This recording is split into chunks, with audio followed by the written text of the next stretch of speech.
بسم اللہ الرحمن الرحیم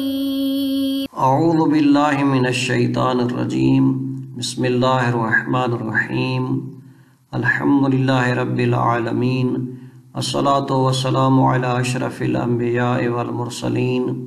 وعلی اہل بیتہ الطیبین الطاہرین المعصومین۔ عزیز طلبہ، السلام علیکم ورحمۃ اللہ وبرکاتہ۔ شرح علماء کتاب المتاجر درس نمبر 65۔ ہم پڑھ رہے تھے کہ اگر کوئی شخص اپنی اس کنیز کو بیچتا ہے جس کے ساتھ اس نے وطی کی ہو، ہم بستری کی ہو، تو بائع کے اوپر واجب ہے کہ اس کا استبراء کرے، اور اسی طرح اگر بائع نے نہ کیا ہو تو مشتری کے اوپر واجب تھا کہ وہ استبراء کرے۔ اب کہتے ہیں اگر کنیز ایسی ہے کہ جو پہلے سے حاملہ ہے، یعنی بائع نے وطی کی تھی، وہ حاملہ ہے اور حمل اس کا مشخص ہے، تو اب اس کا استبراء کیسے کرے گا بائع؟ تو کہتے ہیں حاملہ کنیز کا استبراء وہ وضع حمل ہے، اگر بائع کرتا ہے تو بائع کرے گا، یعنی اس وقت تک کہ حمل وضع حمل ہو جائے، یعنی بچہ متولد ہو جائے، اس کے بعد بیچے، یا اگر اس نے بیچ دیا ہے، استبراء نہیں کیا ہے، تو مشتری کے لیے یہ ہے کہ وہ وضع حمل تک صبر کرے، یعنی اس کے ساتھ وطی وغیرہ نہ کرے۔ تو یہ بحث اس درس میں ہوگی۔ خلاصۃ الدرس، درس کا خلاصہ فرماتے ہیں وَإِسْتِبْرَاءُ الْحَامِلِ بِوَضْعِ الْحَمْلِ، حاملہ کنیز کا استبراء وضع حمل کے ساتھ ہوگا، یعنی وہ کنیز جو پہلے سے حاملہ ہے اگر بائع استبراء کرے گا تو یعنی وضع حمل تک اسے اپنے پاس روکے اور اس کے بعد بیچے، لیکن اگر اس نے حامل صورت میں یعنی حاملہ کنیز کو بیچ دیا، جیسا کہ ہم موارد پڑھ چکے ہیں کہ جن میں حاملہ کنیز کی بیع جائز ہے، اگر انہی موارد میں سے مثلا اس کو بیچا گیا ہے تو مشتری کے اوپر چونکہ اب اس کا استبراء واجب ہے، تو اس کنیز کا استبراء وضع حمل ہے مطلقاً، کہتے ہیں چاہے وہ یعنی مطلقاً چاہے وہ حمل بزنا ہے، زنا کے ساتھ اس کا یہ حمل ہوا ہے، یا بغیر زنا کے ہے، تو مطلقاً اس کا استبراء وضع حمل ہے۔ کیوں؟ کیونکہ فرماتے ہیں لِإِطْلَاقِ النَّہی، نہی مطلق ہے اس کی وطی کے بارے میں، بعض اخبار میں جو آئی ہے کہ اس کے ساتھ وطی نہ کی جائے حتیٰ کہ وہ اپنے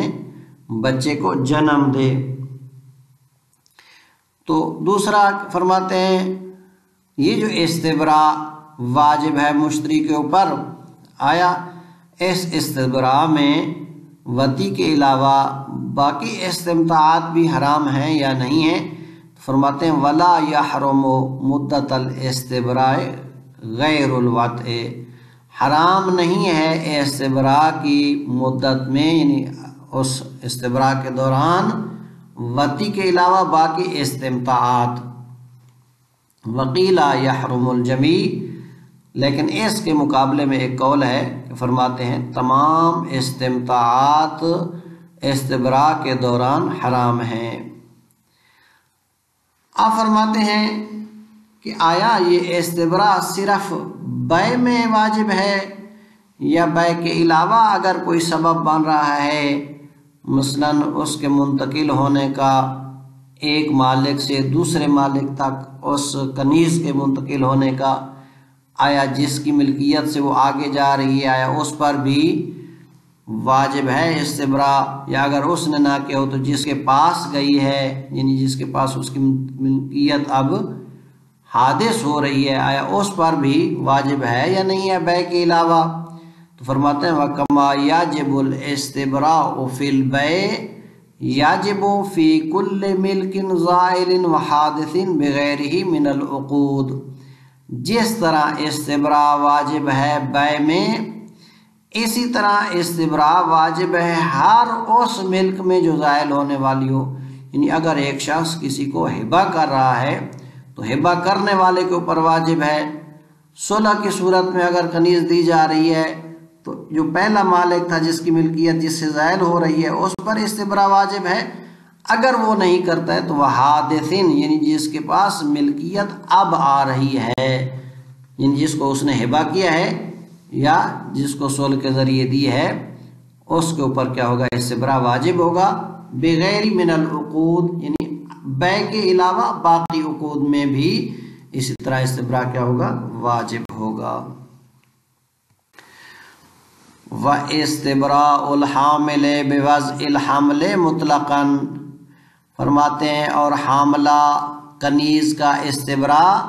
وضع حمل ہے، یعنی وہ بچے کو جنم دے دے، اس کے ساتھ اس کا استبراء ہے مطلقاً، چاہے وہ حمل اس کا حامل کا زنا کے ساتھ ہو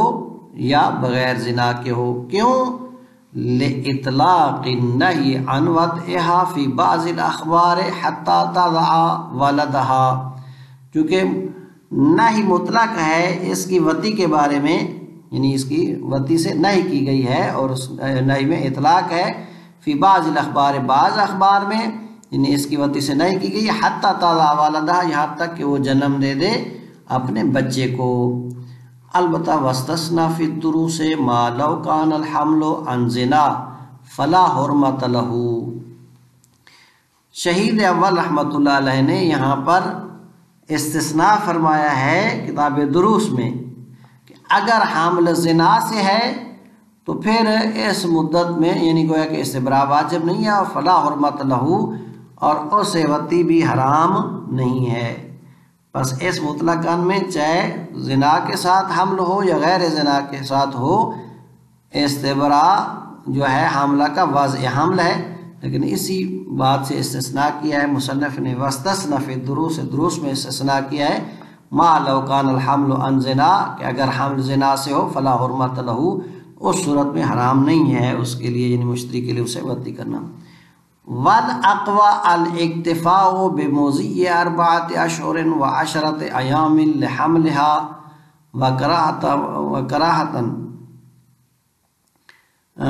وکراہت وطئها بعدها، فرماتے ہیں اقوی یہ ہے کہ اکتفا کیا جائے 4 مہینے اور 10 دن کے گزرنے کے ساتھ اس کے حمل کے ایام سے، یعنی شہید ثانی رحمۃ اللہ علیہ فرماتے ہیں کہ اگر اس کنیز کا حمل زنا سے نہیں ہے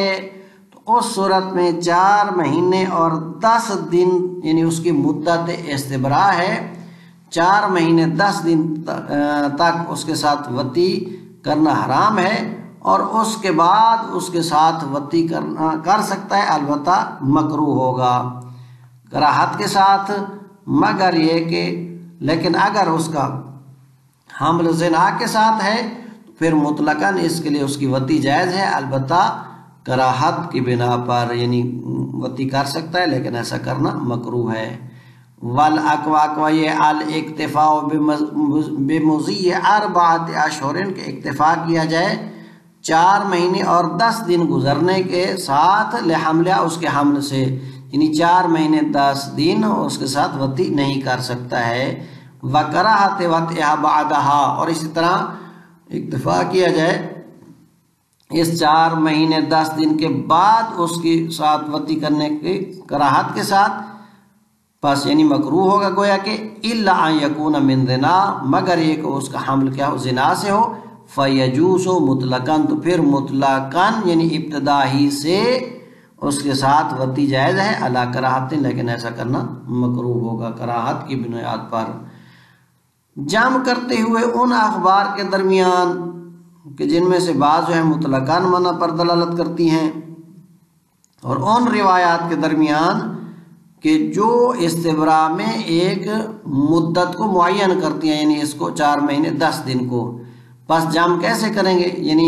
بعض کہتی ہیں مطلقاً حرام ہے، یعنی منع کرتی ہیں، بعض کہتی ہیں 4 مہینے 10 دن وطی حرام ہے، تو جمع ایسے کی جائے کہ 4 مہینے 10 دن وطی حرام ہے، اور اس کے بعد جو زائد ہے مثلا اس میں بھی وطی کیا ہے؟ حرام نہیں، البتہ مکروہ ہے۔ جمعاً بین الاخبار الدال بعضها، جمع کرتے ہوئے ان اخبار کے درمیان کے ادال بعضها کہ جن میں سے بعض دلالت کرنے والی ہیں علی المنع مطلقاً مان پر کا سابق جیسا کہ روایات سابقہ گزری ہیں، و بعض علی التحدید اور بعض وہ روایات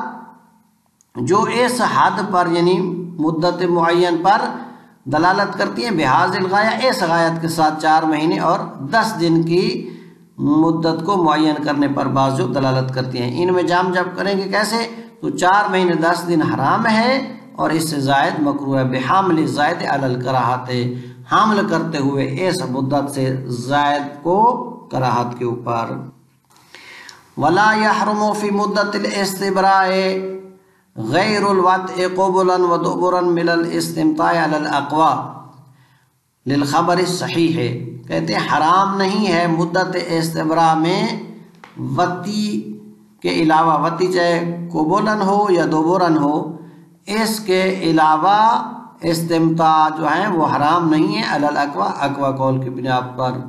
للخبر صحیح چونکہ اس کے بارے میں خبر صحیح وارد ہوئی ہے۔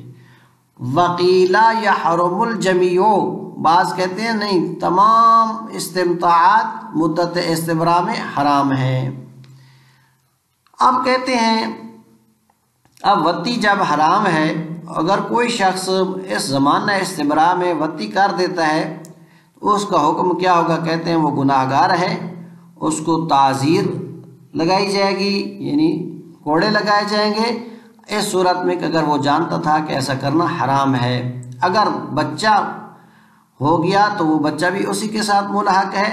چونکہ اب یہ فراش کا مالک یہ ہے، چونکہ ظاہر ہے اس کی کنیز ہے، اب اس کے پاس ہے، تو اب جب یہ فراش اس کا ہے تو بچہ بھی اسی کا ہوگا۔ جیسا کہ اگر حیض کی حالت میں کوئی شخص وطی کرتا ہے تو اگرچہ وطی کرنا حیض کی حالت میں حرام ہوتا ہے، لیکن اگر وہ بچہ متولد ہو تو وہ بچہ اسی کا ہوتا ہے، تو یہاں پر بھی اگرچہ اس کی وطی حرام تھی لیکن اس نے کر دی تو بچہ اسی کے ساتھ ملحق ہوگا۔ وَلَوْ وَطَعَ فِي زَمَانِ الْاِسْتِبْرَاءِ، اگر یہ شخص وطی کرتا ہے مشتری زمانہ استبراء میں اس کنیز کے ساتھ، آسما اس نے گناہ کیا ہے، وَعُزِّرَ مَعَ الْعِلْمِ بِالتَّحْرِيمِ، اور اسے تعزیر لگائی جائے گی اگر یہ حرمت کا علم رکھتا تھا تو، وَلَحِقَ بِهِ الْوَلَدُ، اور اگر بچہ متولد ہوا تو اسی کے ساتھ ملحق ہوگا، لِأَنَّهُ فِرَاشٌ، کیونکہ یہی صاحب فراش ہے اور بچہ بھی اسی کا ہوگا۔ كَوَطْئِهَا حَيْضًا، جیسا کہ اگر کوئی شخص وطی کرتا ہے اس عورت کے ساتھ حیض کی حالت میں۔ وفی سقوط الاستبراء حینئذ، کہتے ہیں اب مدت استبراء میں جب وطی حرام تھی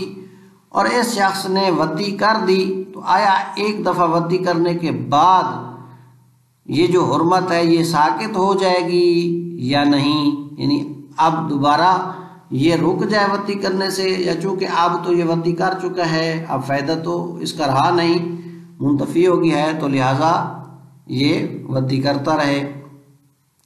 وفی سقوط الاستبراء حینئذ، آیا استبراء ساقط ہو جائے گا اس صورت میں جب اس نے وطی کر لی؟ وجہ، اس میں ایک وجہ پائی جاتی، کیوں؟ لانتفاع فائدہ، چونکہ اب استبراء کا فائدہ منتفی ہو گیا ہے، چونکہ استبراء اس لیے تھا کہ دو یعنی بائع اور مشتری کا پانی مخلوط نہ ہو، حیث قد اختلط المعان، یہاں پر کیا ہے دونوں پانی یعنی بائع اور مشتری کا اکٹھے ہو گئے ہیں تو لہذا فائدہ منتفی ہو گیا ہے، تو استبراء کیا ہو جائے گا؟ ساقط ہو جائے گا۔ لیکن شہید ثانی فرماتے ہیں والاقوى وجوب الاجتناب بقیت المدت، اقوی یہ ہے کہ اجتناب واجب ہے باقی مدت میں بھی، کیوں؟ لإطلاق النہی فیہا، چونکہ استبراء میں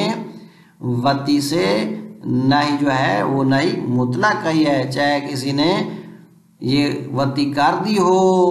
یا نہ کی ہو، مطلق ہے کہ اس مدت میں وطی نہیں کرنی چاہیے۔ اچھا جی، آپ فرماتے ہیں وَلَوْ وَطَعَ الْحَامِلَ بَعْدَ مُدَّةِ الْاِسْتِبْرَاءِ عَزَلَ، اگر اس مشتری نے وطی کر دی حامل کے ساتھ اس 4 مہینے 10 دن کے بعد، چونکہ 4 مہینے 10 دن تک وطی حرام تھی اور 4 مہینے 10 دن کی مدت کے بعد اگر یہ وطی کرتا ہے چونکہ مکروہ تھی،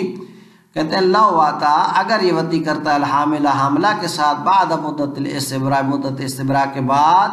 تو ازلا کہتے ہیں یہ عزل کرے یعنی منی کو رحم سے باہر خارج کرے. فَإِن لَمْ يَفْعَلْ لیکن اگر اس نے عزل نہ کیا یعنی منی رحم میں ہی ڈال دی کارہا بیع الولد تو اب بچے کی بیع کیا ہوگی مکروہ ہوگی. کیوں؟ چونکہ گویا کہ اب اس کا حصہ بھی اس بچے میں شریک ہو گیا ہے. وَاسْتُحِبَّ لَهُ عَزْلُ قِسْطٍ مِّن مَالِهِ وَاسْتُحِبَّ لَهُ اس کے لیے اب مستحب ہے کہ اپنے مال سے کچھ حصہ جدا کرے. عزل قسط میں مال ہی اپنے مال سے اس کے لیے ایک حصہ جدا کرے یعیش بہی کہ جس کے ساتھ وہ بچہ زندگی گزارے. کیوں؟ للخبر چونکہ روایت میں آیا ہے معللاً اس روایت میں یہ تعلیل بیان کرتے ہوئے بتغذیتہ بنطفتہ کیونکہ اس نے اپنے نطفہ کے ساتھ اس بچے کو غذا پہنچائی ہے. یعنی جب اس کے لیے وطی مکروہ ہے تو کہتے ہیں اگر وطی کرتا ہے تو یہ عزل کرے منی باہر خارج کرے. لیکن اگر اس نے منی رحم میں ڈال دی ہے تو اس صورت میں کہتے ہیں اس کے لیے اس بچے کی بیع یعنی اس کو بیچنا مکروہ ہے اور اس کے لیے مستحب ہے کہ اپنے مال سے کچھ حصہ جدا کرے جس کے ساتھ وہ بچہ زندگی گزارے. چونکہ روایت میں جو تعلیل بیان کی گئی ہے اس نے اس کو غذا پہنچائی ہے وَأَنَّهُ شَارَكَ فِي إِتْمَامِهِ اور اس کے اتمام میں یہ شریک ہوا ہے تو لہٰذا اس کا بھی حصہ ہے. وَلَيْسَ فِي الْأَخْبَارِ تَقْدِيرُ الْقِسْطِ اب وہ کتنا حصہ معین کرے کہتے ہیں اخبار میں اس حصے کی معین مقدار جو ہے وہ ذکر نہیں کی گئی ہے. وَلَيْسَ فِي الْأَخْبَارِ اخبار میں نہیں ہے تقدیر القسط اس حصے کی مقدار. وَفِي بَعْضِهَا البتہ بعض روایات میں اس طرح آیا ہے کہ أَنَّهُ يَعْتِقُهُ کہ یہ اسے آزاد کرے وَيَجْعَلْ لَهُ شَيْئًا اور اس کے لیے کچھ مال یعنی کچھ چیز قرار دے يَعِيشُ بِهِ کہ جس کے ساتھ وہ زندگی گزارے. لِأَنَّهُ غَزَّاهُ بِنُطْفَتِهِ کیونکہ اس نے اس کو غذا پہنچائی ہے اپنے نطفہ کے ساتھ. اب کہتے ہیں آیا یہ استبراء صرف بیع میں واجب ہے یا اگر اور کوئی سبب ہے جو ملکیت کے زائل ہونے اور دوسرے شخص کی ملکیت کے حادث ہونے کا تو اس صورت میں بھی استبراء واجب ہوگا. کہتے ہیں ہاں وَكَمَا يَجِبُ الْإِسْتِبْرَاءُ فِي الْبَيْعِ جس طرح استبراء بیع میں واجب ہے یاجب فی کل ملک زائل و حادث یہ واجب ہے ہر اس ملک میں جو زائل ہونے والی ہو یعنی وہ سبب جو ملک کو زائل کرنے والا ہے. یعنی اگر کوئی شخص ہبہ کر رہا ہے تو اب ہبے سے جس شخص کے پاس پہلے کنیز تھی اس کی ملکیت زائل ہو رہی ہے تو اب پہلے اس کے لیے استبراء واجب ہے. اگر یہ نہیں کرے گا تو وہ حادث تو جس کے پاس ملکیت اب حادث ہو رہی ہے اس کے اوپر کیا ہوگا استبراء واجب ہوگا. پس واجب ہے بیع کے علاوہ بغیر ہی یعنی بغیر البیع من العقود باقی عقود میں سے بھی اگر کوئی عقد ہے تو اس میں بھی استبراء واجب ہوگا. اور اسی طرح وہ بالصبی والارث عقد کے علاوہ اگر مثلا کسی نے اسیر کیا ہے یا کسی کو وراثت میں مل رہی ہے کنیز تو ان دو مورد میں بھی استبراء واجب ہوگا. وَقَصْرُهُ عَلَى الْبَيْعِ ضَعِيفٌ اور بعض فقہاء نے چونکہ اس کو صرف بیع میں منحصر کر دیا ہے تو کہتے ہیں اس کا بیع میں صرف قصر اور منحصر کر دینا یہ ضعیف ہے. وَلَوْ بَاعَهَا مِنْ غَيْرِ اسْتِبْرَاءٍ آثِمَ وَصَحَّ الْبَيْعُ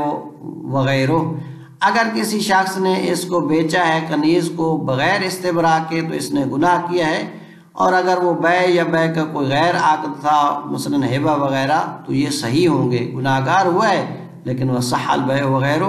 بیع اور اس کا غیر عقد کیا ہوں گے صحیح ہوں گے. وَيَتَعَيَّنُ حِينَئِذٍ تَسْلِيمُهَا إِلَى الْمُشْتَرِي اب اگر بیچ دیا ہے تو اب اس کے اوپر واجب ہو جائے گا اس صورت میں کہ اس نے استبراء ابھی تک نہیں کیا لیکن چونکہ بیچا ہے کہ وہ تسلیمها اس کنیز کو تسلیم سپرد کرے إِلَى الْمُشْتَرِي مشتری کے. وَمَنْ فِي حُکْمِهِ إِذَا طَلَبَهَا یا جو مشتری کے حکم میں ہے اس کا وکیل وغیرہ یا اذا طلبها جب وہ اسے طلب کرے مشتری اگر طلب کرتا ہے یا جو اس کے حکم میں ہے تو اس صورت میں اس کا تسلیم بیع کے اوپر کیا ہو جائے گا واجب ہو جائے گا. کیوں؟ لِصَيْرُورَتِهَا مِلْكًا لَهُ چونکہ اب یہ کنیز اس کی ملکیت میں آ چکی ہے اور اس کی ملک بن چکی ہے. ہاں اگر ممکن ہے کہ کچھ یہ استبراء والی مدت کا عرصہ وہ کسی عادل شخص یعنی کسی کے پاس رکھے، اپنے پاس یا کسی اور عادل شخص کے پاس رکھ سکتا ہے تو پھر ایسا کرنا بھائی کے اوپر واجب ہوگا۔ لیکن آیا مشتری کو پھر اس کا قبول کرنا واجب ہے؟ کہتے ہیں نہیں۔ وَلَوْ أَمْكَنَ إِبْقَاؤُهَا بِرِضَاهُ مُدَّةَ الْإِسْتِبْرَاءِ، اگر ممکن ہو اس کنیز کا باقی رکھنا اس مشتری کی رضایت کے ساتھ استبراء کی مدت، وَلَوْ بِالْوَضْعِ فِي يَدِ عَادِلٍ، اگرچہ اس کو قرار دیا جائے کسی عادل کے ہاتھ میں، اگر ایسا ممکن ہو واجبات، ایسا کرنا واجب ہے۔ لیکن وَلَا يَجِبُ عَلَى الْمُشْتَرِي الْإِجَابَةُ، لیکن مشتری کے اوپر اس کی اجابت واجب نہیں ہے۔ وصلی اللہ علی محمد وآلہ الأطہار۔